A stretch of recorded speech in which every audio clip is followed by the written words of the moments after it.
The Ancient Mew card is so iconic, it would be hard to find a collector that didn't know of this card's existence. The only way to get this card originally was to go to the movie theaters, and anyone that went to see Pokemon the Movie 2000 in theaters was handed one of these promos. But it looked more like this at the time. This is what it looks like in its sealed cellophane pack, and I guess it's also important to note that this is one of the only cards with a holographic back on it. I think one of the reasons that everyone remembers this card is because everyone basically had one. This card was printed almost into oblivion, I would say. But something strange is that the movie theaters were only told to give away this card for the first week of showing. And after that, they were supposed to give away these legendary birds promos. And most of the movie theaters were sent thousands and thousands of these sealed copies of Ancient Mew. And that's why we're still seeing so many sealed copies of this card online. Because so many of these Ancient Mew cards were printed, there's actually a ton of miscut and error cards as well. This one being one of my all-time favorites of my miscut Ancient Mew collection. But something you might not know is there was so many different printing runs of the Ancient Mew card.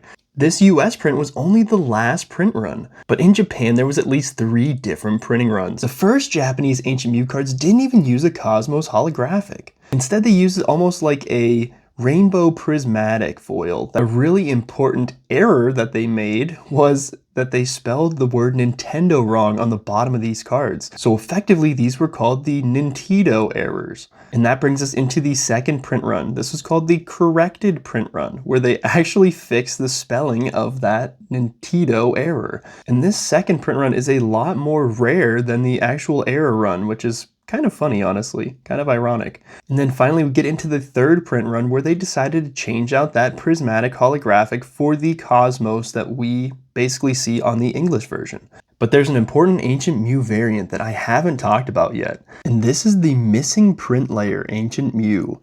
This Ancient Mew copy is missing the entire white print layer. The white print layer is very important because it actually stops the holographic from showing through on different parts of the card. And without it, it also drastically changes the color of the card itself. In the right light, you almost can't even tell it's an error. But let me tell you, error collectors go crazy for this card. There's actually a recent sale of one on eBay that sold for over $4,000. Compared to the normal Ancient Mew cards, which go for around maybe 75 to 100, I'm not exactly sure right now, that's a crazy markup. What was originally thought to be this crazy error card might not be an error at all. Well, obviously it was an error. I mean, it's completely missing that white print layer, but was it printed like that on purpose? We see uncut sheets all the time with something called a filler card. This filler is normally a placeholder on the sheet. When they have not enough cards to fill out the sheet, they just put a filler in there and then they discard it. If we take a look at certain Ancient Mew uncut sheets, which we have some pictures of,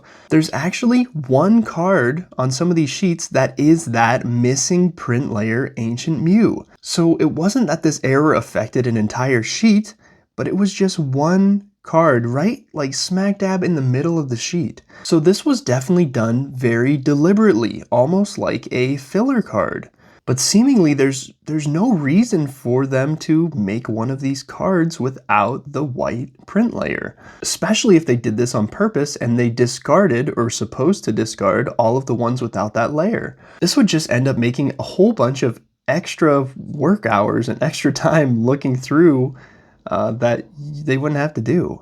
It's possible they did that just so the employees would have to do a little bit of quality control. But with the amount of miscuts that we've seen on Ancient Mew cards, I also doubt that. The really cool thing about the missing layer Ancient Mew card is that it is a mystery, and it might just stay that way. The only thing that I can say for sure is that collectors go crazy for this error version of the Ancient Mew, and I don't see their love for Ancient Mew slowing down anytime soon. So I'm honestly curious what the next copy that comes available actually sells for.